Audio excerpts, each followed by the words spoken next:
आहे असं इकडे अंकिता सगळ्यांना सांगते, तर डीपी तिची थोडीशी चेष्टा करताना दिसतोय. चला तर बघूयात नक्की इकडे काय चाललंय. तर टीम बीचे सदस्य गार्डन एरियामध्ये बसलेले असतात आणि त्यांच्यासमोर एक नावाचा बोर्ड असतो, ज्या नेम प्लेट्स त्यांनी त्याच्यावरती लावलेले आहेत.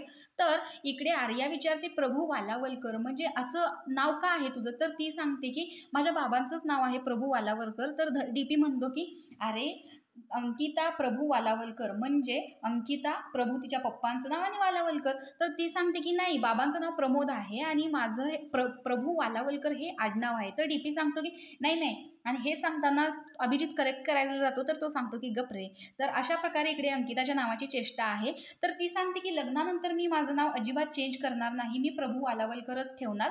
वालावलकर हे खरं आडनाव आहे, परंतु प्रभू ही आम्हाला दिलेली एक पदवी आहे. जसं सामंत नेवलकर ही एक पदवी आहे, म्हणजे सामंत ही एक पदवी आहे, नेवलकर हे एक आडनाव आहे. पण काही लोक काय करतात, त्यांनी नेवलकर काढून टाकलेलं आहे आणि फक्त सामंत ठेवलेलं आहे. म्हणजे प्रभू आणि सामंत हे आडनाव नाही, या दिलेल्या एक पदव्या आहेत. तर इकडे धनंजयला विचारलं जातं की तुमचं आडनाव पोवार कसं काय? तर तो सांगतो की आमचं आडनाव पोवार नाहीये, पण कागदोपत्री ते पोवार झालेलं आहे, आमचं खरं आडनाव पवारच आहे.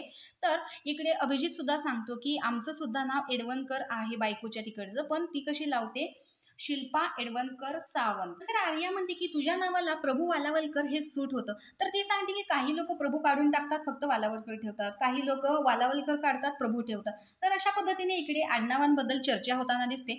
बरं, तुम्हाला कोणत्या आडनावाची पदवी दिलेली आहे की नाही हे कमेंट बॉक्समध्ये नक्की सांगा आणि अशाच व्हिडिओच्या अपडेटसाठी आपल्या चॅनलला सबस्क्राईब करा. तोपर्यंत बाय.